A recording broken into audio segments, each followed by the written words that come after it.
दोस्तों हमारे mid term exam complete हो चुके हैं और आपका रिजल्ट भी आ चुका होगा।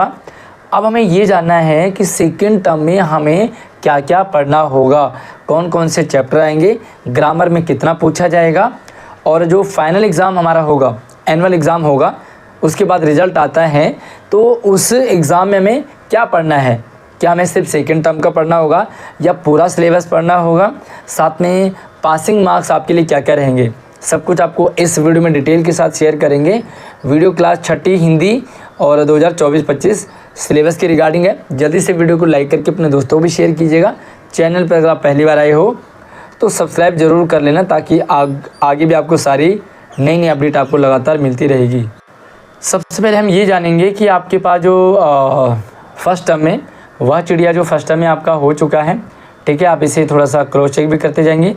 दूसरा पार्ट आपके पास था बचपन, ये बचपन वाला पार्ट भी आपके पास फर्स्ट टर्म का एग्ज़ाम में आ चुका है, यानी कि अब आपको ये वाला चैप्टर नहीं पढ़ना है। नादान दोस्त भी आपका आ चुका है, साथ ही हाथ बढ़ाना भी आपका हो चुका है मिड टर्म एग्ज़ाम तक। और उसके बाद जो है ये आपका 3 चैप्टर आपके मिड टर्म एग्ज़ाम तक थे। अब आपको फाइनल एग्ज़ाम यहाँ से देखना है।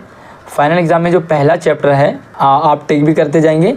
साथ में जो 8वां पार्ट है ऐसे ये वाला पार्ट आपका एग्ज़ाम में आएगा। बहुत बढ़िया नाटक है ये। आप इस पूरे चैप्टर की वीडियो को हमारे इसी वीडियो के डिस्क्रिप्शन से आप ले सकते हैं, वहाँ से आप इसे देख और समझ सकते हैं। पहले हम चैप्टर की बात करेंगे, उसके बाद हम ग्रामर के कौन कौन से टॉपिक आएंगे, फिर हम बात करेंगे एग्ज़ाम में आपको क्या करना है, कितना पढ़ना है। अगला है झांसी की रानी, दूसरा चैप्टर, मतलब पहला आपका ऐसे हो गया, दूसरा आपका झांसी की रानी, एंड तीसरा संसार पुस्तक है। ये वाला चैप्टर भी आपको मिड टर्म फाइनल एग्ज़ाम में पूछा जाएगा। उसके बाद अगला मैं सबसे छोटी हूँ, बहुत ही प्यारी सी कविता है। ये कविता भी आपके पास फाइनल एग्ज़ाम में पूछा जाएगा, ठीक है। तो ये 3 चैप्टर हैं, लेकिन क्या हमें 3 ही चैप्टर पढ़ने हैं, ऐसा नहीं है, और क्या क्या पूछा जाएगा। तो पहले हम एक बार ग्रामर के टॉपिक देख लेते हैं। तो भाई नोट करते जाइए, पेंसिल कॉपी ले लीजिए, और यहाँ पर आप देखोगे तो अर्थ के आधार पर वाक्य भेद आपको आएंगे, है ना। रचना की दृष्टि से विधानवाचक आएगा, निषेधवाचक वाक्य यानी कि सेंटेंस, प्रश्नवाचक और आश्चर्यवाचक यानी कि विस्मयवाचक। 4 प्रकार के वाक्य आपको यहाँ पर पढ़ने हैं 6ठी क्लास में। उसके बाद अगला टॉपिक रहेगा कारक चिन्हों की पहचान करना, कर्ता ने कर्म को कारण से, ये सारे आपके कारक चिन्ह हैं, तो कारक चिन्ह का आपको प्रयोग करना है।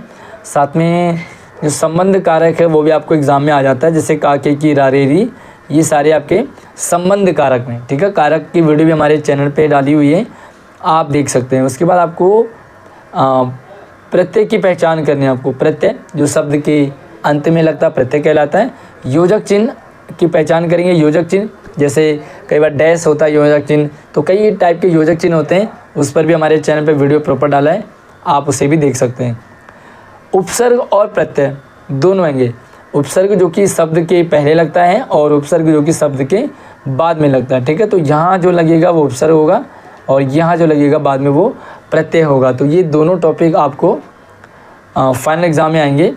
उसके बाद आपको रहता है शब्द युग्म, है ना। नोट करते जाइए आप, जो भी मैं आपको टॉपिक बता रहा हूँ आप नोट करते जाइए। शब्द युग्म की पहचान, विलोम शब्द की पहचान और वाक्यांश के लिए एक शब्द, है ना, जो कभी न मरता हो अमर है, जो कभी बूढ़ा ना होता हो अजर है, इस टाइप का। सप्ताह में एक दिन होने वाला साप्ताहिक है ना। तो इस तरह से आप जो है वाक्यांश के लिए एक शब्द आपको एग्ज़ाम में आता है, ठीक है। अब आप यहाँ समझेंगे, एक बार ध्यान से देखेंगे। जो वार्षिक परीक्षा है, जो वार्षिक परीक्षा है उसमें आपको संपूर्ण पाठ्यक्रम से प्रश्न पूछे जाएंगे। ऐसा नहीं है कि आपको सिर्फ फाइनल वाले ही 3-4 टॉपिक पूछे जाएंगे। जितना आपने मिड टर्म में पढ़ लिया है और जितना फाइनल में पढ़ेंगे, सारे आपको चैप्टर पूछे जाएंगे। इसका मतलब ये है कि सबसे पहले आप फाइनल टर्म वाले जितने भी 3-4 चैप्टर हैं आपके, उन्हें पढ़ लीजिए, समझ लीजिए, और उसके बाद आपके पास टाइम रहेगा, ठीक है। तो जब रिवीजन करेंगे आप, तो आप मिड टर्म वाले यानी कि शुरुआत से और एंड तक टोटल 6 आपको चैप्टर पूछे जाएंगे और 6 के 6 आपको रिवीजन करना है, ताकि आप जो है अच्छे नंबर ले आओ। ऐसा ना हो आपने मिड टर्म तक आधा पढ़ा और मिड टर्म के बाद आप सोचो कि भाई आधा बचा हुआ अब आएगा, नहीं। मिड टर्म में आपका भले आधा हो, लेकिन फाइनल एग्ज़ाम में आपका पूरा सिलेबस आएगा।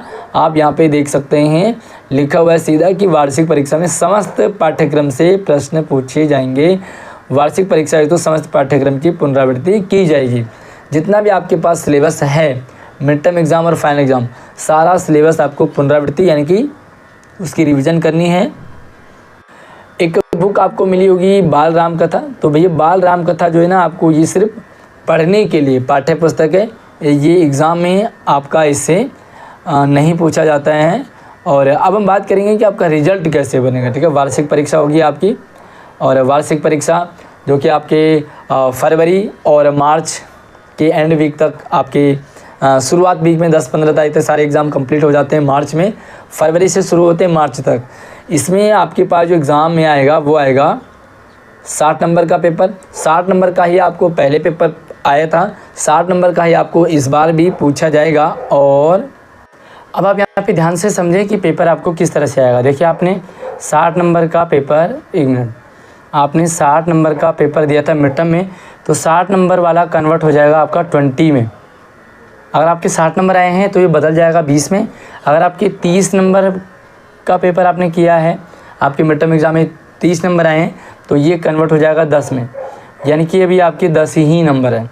ठीक, बाकी 40 नंबर आपके लगेंगे, यूटी वगैरह हो गया, कॉपीज़ वगैरह चेक होंगी, आपकी अटेंडेंस की आपके मार्क्स लगेंगी, साथ में आपके जो भी टीचर्स आपके बीच में टेस्ट वगैरह लेते हैं, तो जो भी क्लास टेस्ट वगैरह होते हैं, सब मिला कर के आपके 40 नंबर आएंगे। ठीक है, तो एक बार मैं दोबारा बता देता हूँ। आपके मिड टर्म एग्ज़ाम के लगे 20, ठीक है, 40 नंबर आपके लग गए कितने इंटरनल असेसमेंट के, ये हो गया टोटल 60।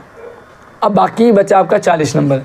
तो जो 60 नंबर का आपका फाइनल में पेपर होगा वो वापस कन्वर्ट होके 40 नंबर में बदल जाएगा, और आपका इस तरह से 100 नंबर पूरे हो जाएंगे। मतलब ये जो 40 नंबर है, इसमें आपके 10 नंबर अटेंडेंस के होते हैं, 10 नंबर आपके टेस्ट के होते हैं, 10 नंबर आपके प्रोजेक्ट के होते हैं। तो प्रोजेक्ट भी आपसे बनवाया होगा, आपके टीचर्स ने प्रोजेक्ट बनवाया होगा, आपका कोई टेस्ट वेस्ट लिया होगा, हिंदी में जैसे रीडिंग टेस्ट हो जाता है, राइटिंग टेस्ट हो जाता है, तो अलग अलग टेस्ट टीचर ने आपके लिए होंगे।